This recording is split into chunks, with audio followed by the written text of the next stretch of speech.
मला असं वाटतं की हा जो फेस्टिवल आहे तो आता सातारकरांचा मानबिंदू झालेला आहे आणि त्याच्यामध्ये आपला प्रतीक भिसे हा असणार आहे.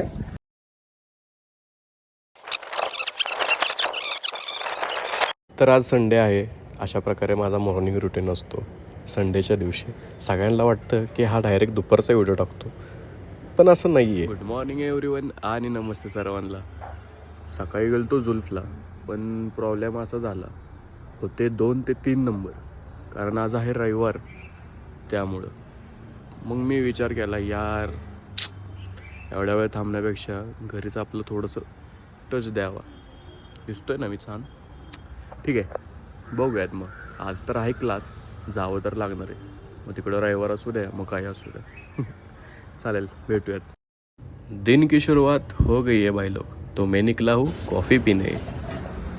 अभिषेक मोरे, यो बडी. यो व्हॉट्सअप. मला लवकर फटाफट गरम कॉफी.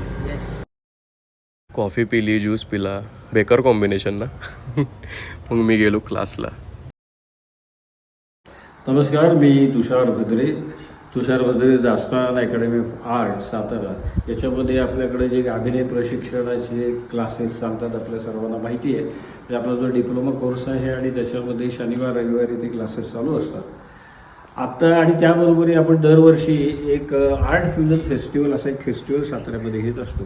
त्या फेस्टिवलमध्ये आर्ट फ्युजन आपण म्हणायचं कारण असं आहे की त्याच्यामध्ये एका बाजूला परफॉर्मिंग आर्ट, म्हणजे त्याच्यामध्ये नृत्य, नाट्य, ज्याच्यामध्ये परफॉर्मन्स आहे. तर असे परफॉर्मिंग आर्ट आणि फाईन आर्ट, म्हणजे ज्याच्यामध्ये चित्रकला, शिल्पकला, बाकीच्या ज्या कला आहेत, तर त्यांचा एक संगम म्हणून आपण असा एक फेस्टिवल घेतो. तो यावर्षी 12 ते 17 मेच्या दरम्यान शाहू कला मंदिरमध्ये होणार आहे. त्याची डिटेल्ससुद्धा हळूहळू आपल्यापर्यंत येणार आहेत. मला असं वाटतं की हा जो फेस्टिवल आहे तो आता सातारकरांचा मानबिंदू झालेला आहे आणि त्याच्यामध्ये आपला प्रतीक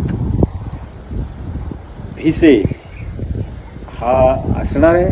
त्याच्यामध्ये तो सहभागी असणार आहे. तो आपल्या ह्या दास्तान अकॅडमीचा सध्या विद्यार्थी पण आहे आणि तो सुद्धा या माध्यमातून आपल्याशी वेगवेगळ्या व्हिडिओच्या माध्यमातून आपल्याशी भेटतो आहे.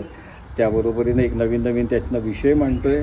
तर त्यांनाही तुम्ही त्या व्हिडिओनं सुद्धा तुम्ही लाईक करा, सबस्क्राईब करा असंही मी सांगेन. आणि आर्ट फ्युजन फेस्टिवलला आपण सर्वांनी नक्की पार्टिसिपेट पहा. Thank you sir. तर मित्रांनो, कसा वाटला आजचा ब्लॉग? आवडला असल्यास लाईक करा आणि हो, फॉलो करायला विसरू नका. मग भेटूयात उद्या एक नवीन तयारीत. ओके, बाय, गुड नाईट, जय भोलेनाथ.